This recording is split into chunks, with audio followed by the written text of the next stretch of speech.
Hello everyone and welcome to Back to Basics Gaming. Before we get back to the basics here, let's go over a quick recap of the movie Terminator 2 Judgment Day.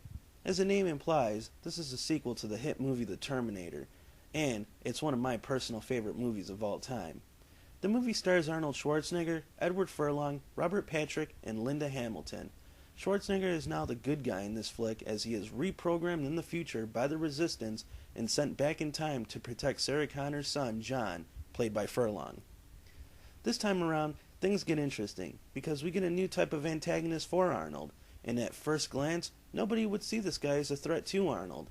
However, his unique powers and intimidating ice-cold stare really seem to showcase the fact that he is indeed a true threat.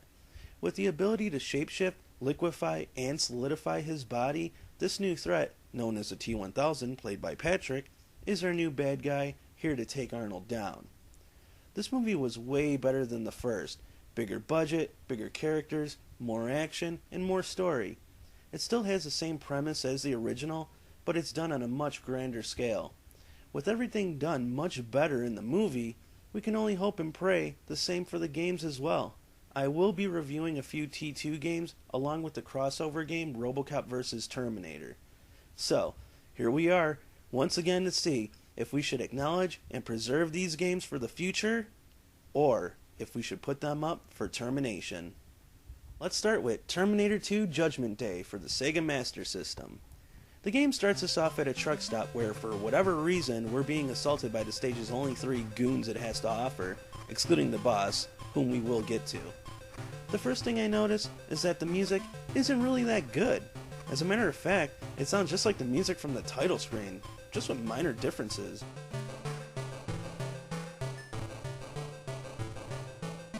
Speaking of sounds, the sound effects in this game aren't so hot either.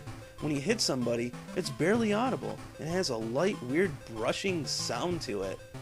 The music seems to also be loud on purpose, perhaps to drown this factor out. The gun sounds pathetic too, just some soft sound that would make you think there's a silencer on the fucking thing. The enemy roster for the stage consists of guy driving on a motorcycle that's impossible to kill, guy that looks like he's wearing clothes from a newbie MapleStory character, and long-haired guy with what I'm guessing is a pool stick. I only guess this because in the movie a guy hits Arnold with a pool stick. Okay, now, let's get something perfectly straight here. Arnold's goal in the movie is to find, protect, and ensure the survival of John Connor. But in here, the game forces you to wipe everybody out that's on the screen with the exception of the motorcycle guys, because like I said earlier, they're just impossible to kill. So, once you beat down everybody in this area, then you're allowed to leave. This is not something that Arnold should have to do. All it is a weak attempt to make a short stage longer and mask the laziness of the game developers. Once you've finished the truck stop area, you'll go into the bar and bust more of the same heads with the exception of the boss. A giant lurching dude wearing all denim trying to kick the shit out of you. This guy makes Arnold look like a dwarf. Well, I tried a few methods to take this guy down, but he kept dropping me. Cool thing I will say about this game, multiple lives, and they let you pick up from right where you die. Also, the game is very generous with 1-ups.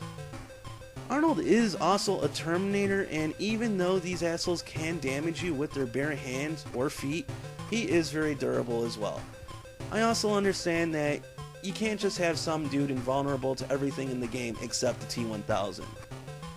It just seems to me that the enemies take way too many hits in the beginning, and this giant lurch motherfucker here has a high damage input on him.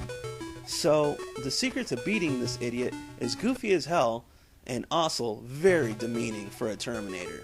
But I'll show you. Just jump over him back and forth and throw a quick punch in there as well. The boss will eventually kiss the ground after a few stiff jabs. Afterwards, the game tells you some stuff that I just simply can't agree with here. It says I acquired 4 things here: boots, clothes, motorcycle, and a weapon. 3 of these things on this list I have not acquired, and I can prove it. In the movie, Arnold walks into the bar naked and tells one of the motorcycle punks that he needs his gear. I need your clothes, your boots, and your motorcycle.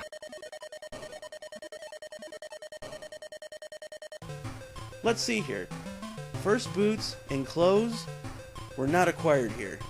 I clearly started the game with them already. Now yes, I am aware that I just can't be a naked Arnold sprite punching the shit out of enemies for 10 minutes. I get that. But don't mention here that I'm actually getting something when I clearly already had the shit to begin with. And no, the Arnold sprite appearance is no different from the beginning of the game after you acquire these boots and clothes. Now, what about the motorcycle? Some of you may remember there's a dreadful motorcycle level after this stage on the NES. Yeah? Well, guess what? This isn't the NES. This is the SMS. And they, for whatever reason, excluded the motorcycle stage. And no, I'm not going to bitch about that. Fuck that level. However, this technically proves that you did not get a motorcycle either. The only thing you get is the weapon, because in the next stage, you clearly have one. Sorry, but I just wanted to get it off my chest as to how wrong this statement is. So, moving forward, I guess John must have been enjoying a drink in the back room as well, because Arnold just starts talking to him in a scene directly after you deck the Denim Man. There's not only no motorcycle stage, but also no stage that leads up to finding John. He just kind of appears on the screen. Speaking of screen appearances, in this cartoony picture of John, makes him look like he just shat himself after witnessing a donkey show or something. Strangely enough, Arnold's picture looks very realistic, and you can tell that it's him, but he seems to be missing something. What could that be?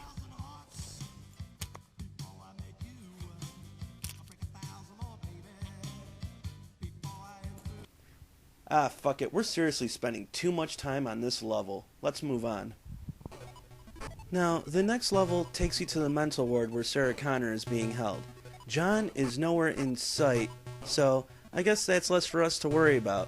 The point of the stage is obviously to find Sarah, but you're literally going to have to go into every door in this building because you're going to need key cards to access different floors of the building via the elevator. Okay, pause, hold on. Hold it! I know I'm getting sidetracked again, but I have to address this. Why isn't there a staircase I can go up? Or a fire escape? Now, this may sound like I'm nitpicking again, but I have to say that this is a sound argument.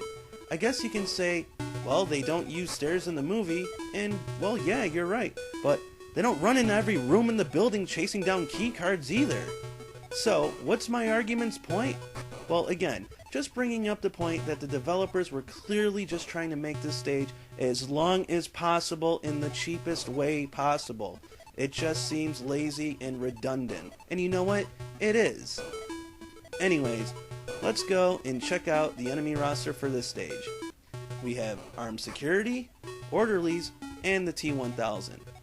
Like I was saying, all this is just running from room to room for the key card.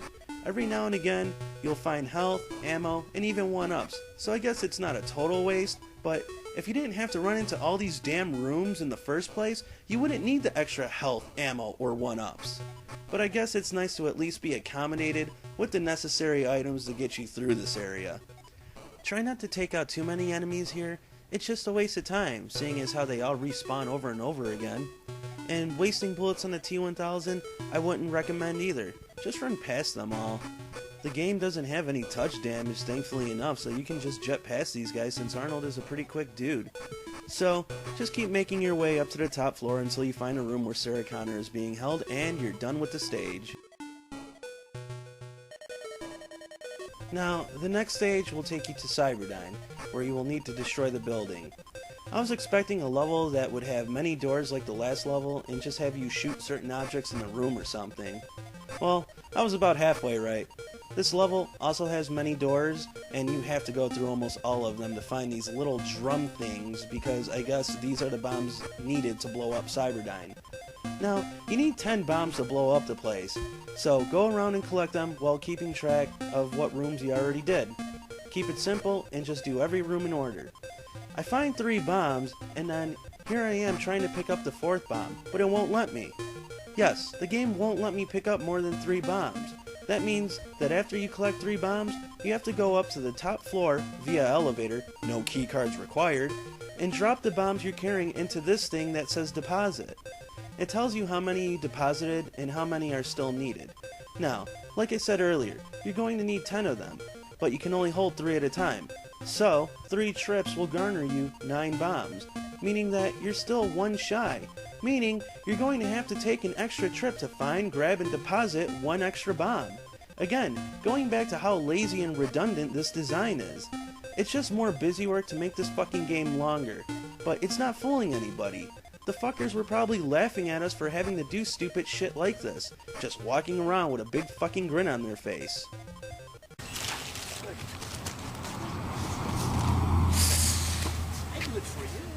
While you're running around playing errand boy with these bombs, the enemy roster for this level includes turret guns, armed security, and armed thugs?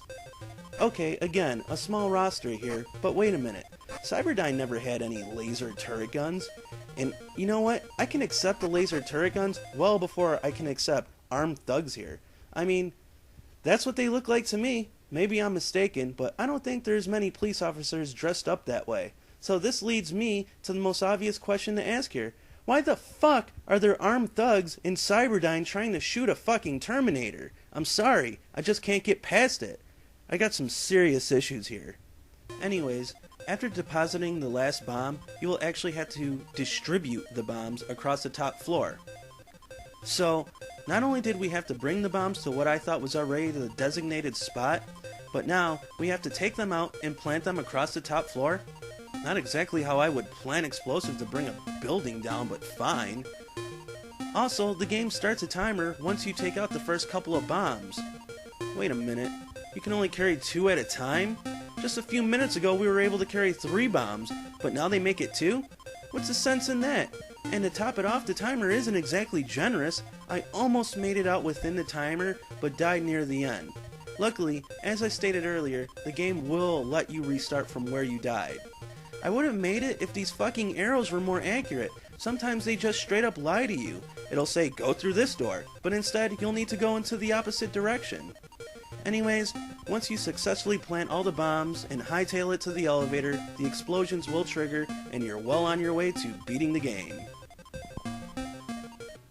Now for this stage, I can't really say much about it because, well, there isn't really much to say. There's a bit of platforming to be done here, but I got a really good knack for it, so I didn't have much trouble getting through this stage. It's just platforming from one side of the screen, get up a bit higher, and then platforming to the opposite side of the screen, with a few hazards here and there along the way. Certain slip-ups and trips will either get you killed or drop you down to a lower area of the stage. Once you make it up to this part of the stage here, you will have the final encounter with the T-1000. Fortunately, I had ammo left over from the previous level, so all I had to do was light him up with my bullets and push him into the molten steel. Okay, well, that's the game. It's all over now, right? Wrong! Yeah, the game actually has the nerve to make you go through a few more jumps before ending the game. At the end of the stage, you will encounter Sarah and John, and Arnold explains to John that he cannot self-terminate and he needs to be destroyed. The game ends with a positive text on the bottom of the screen and Arnold being lowered into the molten steel.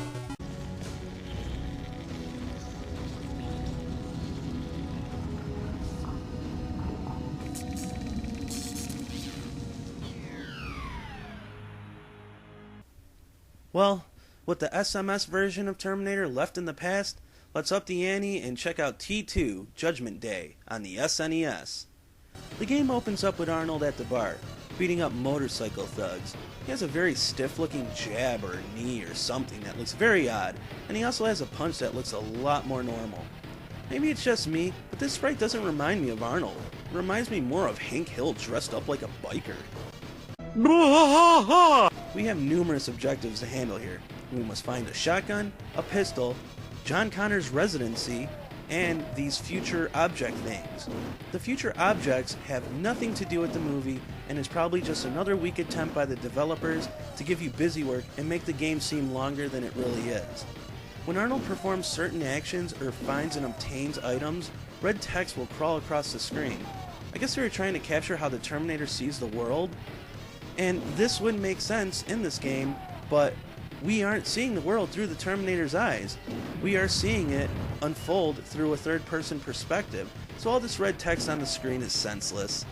I will admit that the Terminator can take one hell of a beating from all these bikers, and if they manage to get your health down to 0%, the Terminator will initiate his emergency backup power and give you some extra health. Even though this may seem generous, it's still kind of pointless considering these bikers just keep coming at you since they all respawn. In the movie, they eventually stop attacking the Terminator because they see he is well beyond them. But in here, they just keep coming, despite the fact that they see their friends getting their asses beaten relentlessly. Now, let's take a quick look at the enemy roster here. We have knife throwing guy, shotgun guy, pistol guy, a waitress minding her own business and not taking cover, and motorcycle guy. There is no end level boss and all these enemies go down with ease, but the respawn on them is annoying. Also, Arnold moves like he's in slow motion. As he's always walking, I pressed all the buttons in certain combinations but just couldn't get him to run. He also has this weak, pathetic jump that probably shouldn't even exist in this game considering there really is no platforming here. And this jump is barely even used. He looks so lifeless in this animation. How could this pass as acceptable to the developers? Well, getting back on track here, once you collect everything you need, you may then proceed to the next area. Now, the game goes to this top-down perspective where you're on the motorcycle, and it kind of reminds me of the original GTA titles. But at least in those games, the vehicles were drivable. The controls are so stiff, and you take damage so easy. Oh, and just to turn into a different intersection is so hard and confusing. I can't explain it too well since it's a control issue, but just take my word for it. This driving stage is a fucking mess. The point is to follow the blinking arrows found on top of the screen. I found this system actually quite efficient. I was able to make it to John's house in just a minute or two. Thank goodness that stage is behind us. So let's see. The next stage is John's house? Can they deviate any more from the movie? Sure, I mean, I understand that if they followed the movie's formula, there would only be like 3 main acts. But I think they're really scraping the bottom of the barrel with this one. Going back to the first Terminator games, they decided to throw in some future levels leading up to the point of going back into the time displacement chamber. But here, they just start you off beating up bikers. If they were that worried about making enough content for the game, maybe they should have focused on the open world of the Terminator universe and less on collecting future objects that you have to teabag in order to pick up. Why would I have to teabag this item anyways? I mean, it's required for me to pass into the next stage, so why wouldn't I want it? Why not just have him pick it up as he walks past it? Okay. Whoa. I'm getting way sidetracked here. Let's just get this level over with. So, the level starts out in John's yard, and Todd and Janelle are not present in the stage. Maybe they went grocery shopping, I don't know. And you have to find a photograph of John. And you have to collect, of course, the future objects. You have to collect them in every stage, with the exception of the driving stage. When you enter the house, the home security alarm will be going off and all sorts of strange shit starts to happen. I only took a couple steps and this bomb spawned behind me and blew up. Where did it come from? Why is it there? Is it part of the house's security countermeasures? I'm not sure, but it's not the only one in the house. Let's go over the enemy roster for this stage really quick. We have Killer Vacuum Cleaner Thing. T-1000? Already? Cops? Which makes sense since the alarm is triggered. And more biker thugs? What, did they follow you here?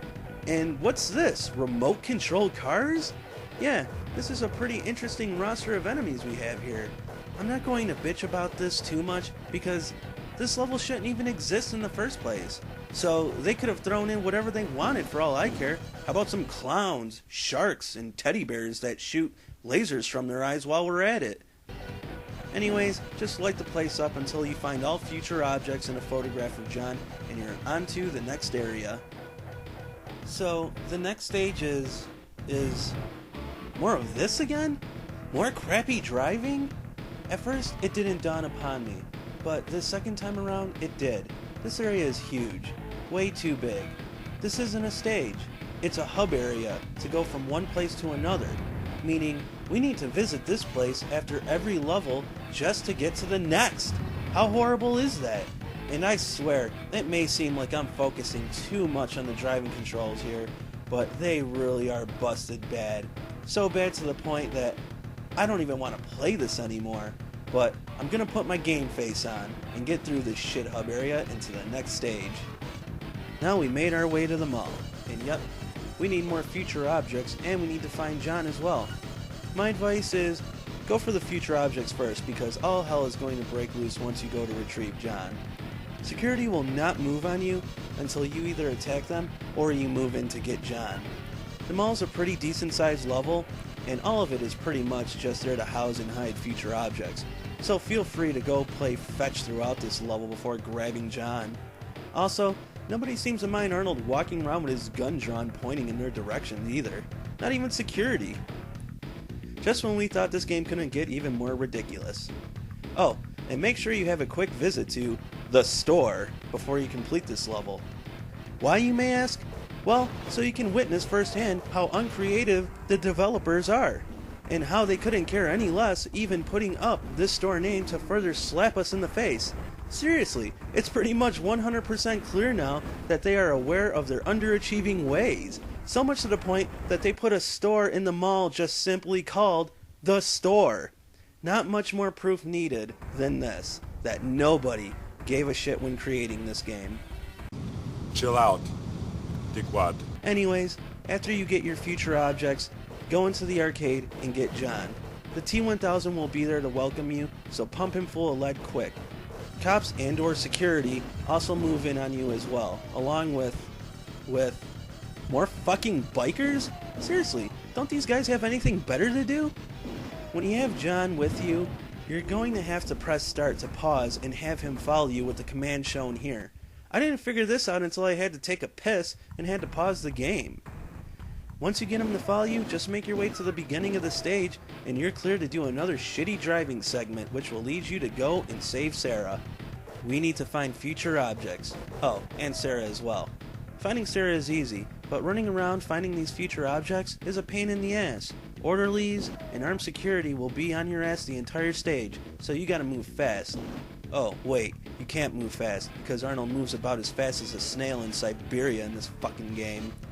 Well, I guess it's down to trial and error. Just investigate all the areas in order until you find everything you can. When you do manage to find Sarah, she will actually assist you in taking out the enemies. But even though she isn't completely useless, you're better off leaving her near the elevator to wait because if she or John dies, it's not necessarily a game over, but you will have to sacrifice a good chunk of your health to resuscitate them. So, once you find her, just have her and John wait near the elevators, the T-1000 will not close in on them by the way, and proceed to find the rest of the future objects. You will only fight orderlies, armed security, and have to light up the T-1000 every now and again. I'm surprised there aren't any fucking bikers here. Also, the T-1000 looks like he's dancing when you're shooting him. It's hard to see him as a threat after you witness this animation. Anywho, once all the future objects are in your possession, regroup with your team and exit the level the way you came in. Once back in the hub area, I quickly realized this is as far as my mission would allow me to go. I know, I keep dwelling on the driving, but it was even worse here in this level because now you have cops that just keep slamming into you and hitting you and blowing you up over and over again. They never stop coming either. You only get one life in this game, and this car takes way too much damage way too fast. Pair this with the horrible driving controls and it's a recipe for disaster. I gave up here, and let me tell you, this part here made me so pissed off I just felt like screaming at the top of my lungs until my face turned blue. Why do you cry? Okie dokie. Well, I got one more T2 game here to show you, and then it's on to our final game. First up, we have T2 the arcade game on SNES. Now, I can't really compare this to an actual arcade cabinet because I never played it before, but I'm sure it has to be better than this game. This game is just an arcade-style shooter where the screen just slowly inches to the right. Sometimes it'll stay on one part of the screen, but then you're just required to destroy a god-awful amount of enemies. The game doesn't have a problem giving you extra missiles and machine gun ammo, but that's pretty much the only high point the game has to offer. It just looks depressing too, but I guess a world ravaged by nukes and taken over by machines isn't supposed to look happy.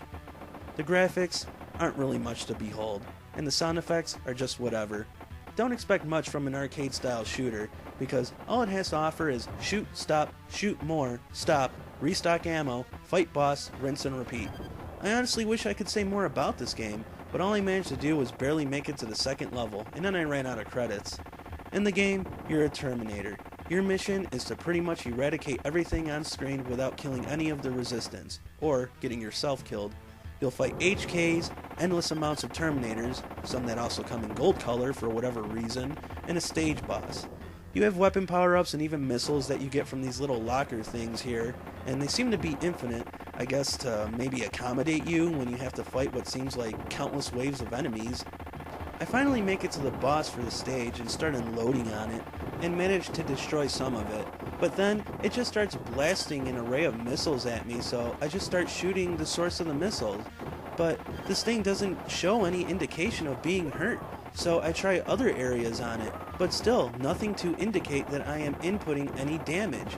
After like 5 minutes of just shooting this thing, I shit you not, 5 minutes, all over, down to my last life, it finally decides to start blowing up. Thank goodness, because I was starting to think that I was doing something wrong.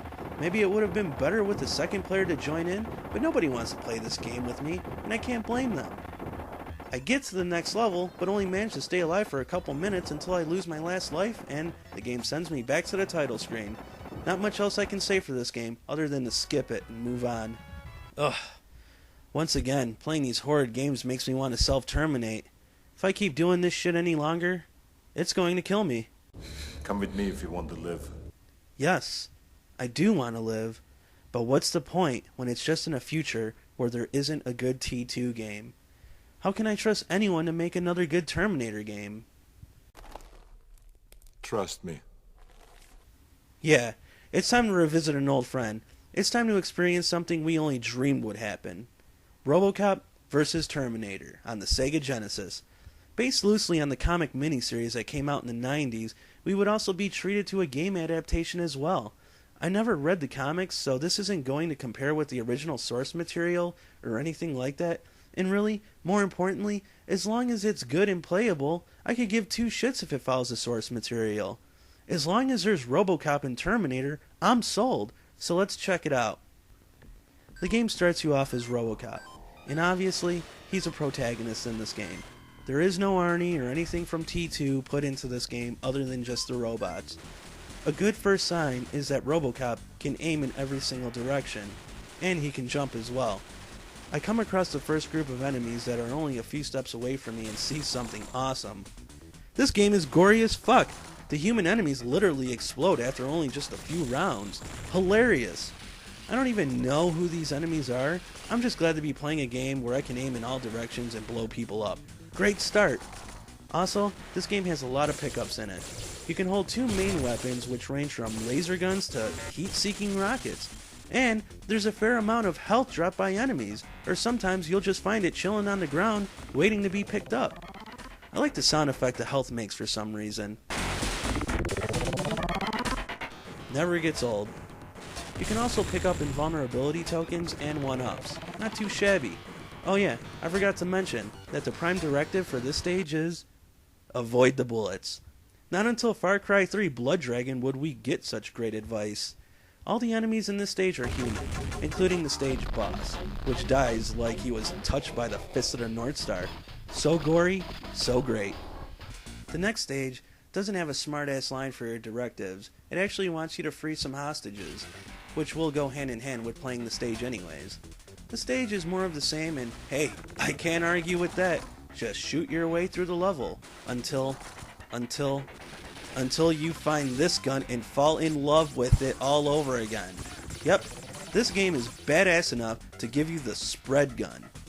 The same legendary gun found in Contra. Nothing beats this gun. Its range and power are unmatched. Hold on to it as long as you can.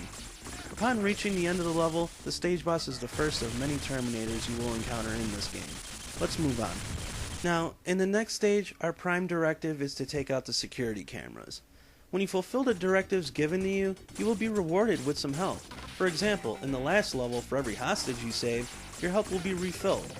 So, try to follow your mission directives carefully when the game offers them.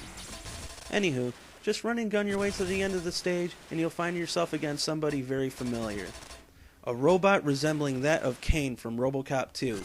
This machine composed of badassery will try to stalk you around this small screen and shoot you, or take advantage of this cheap touch damage found in the game. One of the few complaints I have about this game comes right here. RoboCop has no invulnerability frame after taking a hit. So, if you have an enemy right on top of you, you're just as good as dead, because your health will sap away so fast you won't have time to react. Anyways, he's not so bad as long as you don't get greedy with your shots and you use the ladders and pipes to your advantage.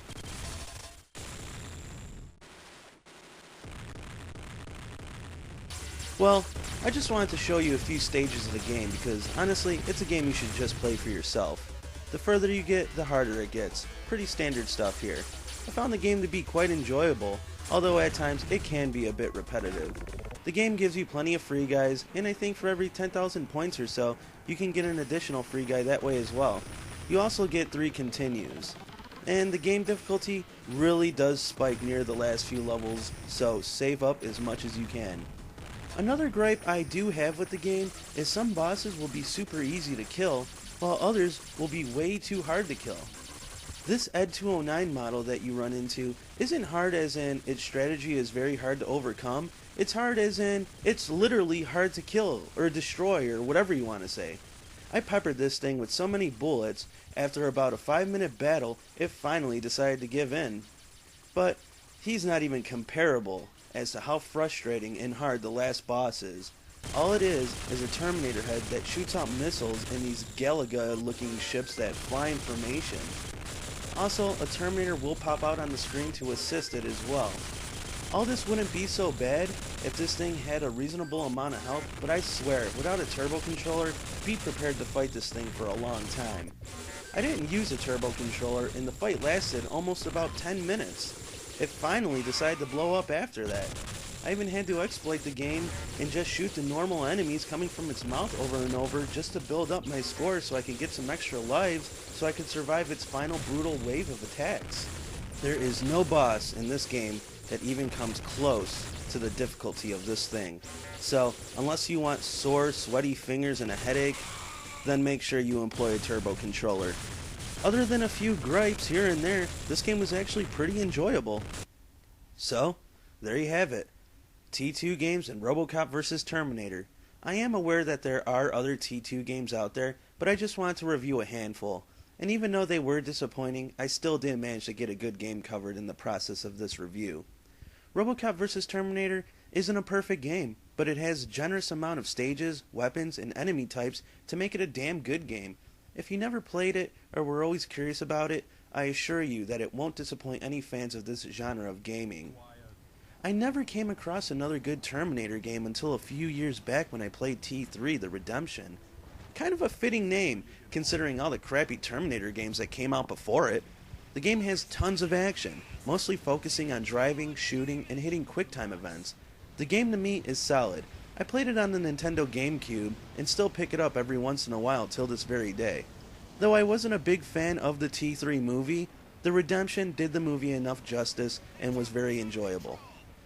So, with all that said, RoboCop vs. Terminator is our hero this round, and I have one last thing to say to these horrible T2 games I played. Hasta la vista, baby.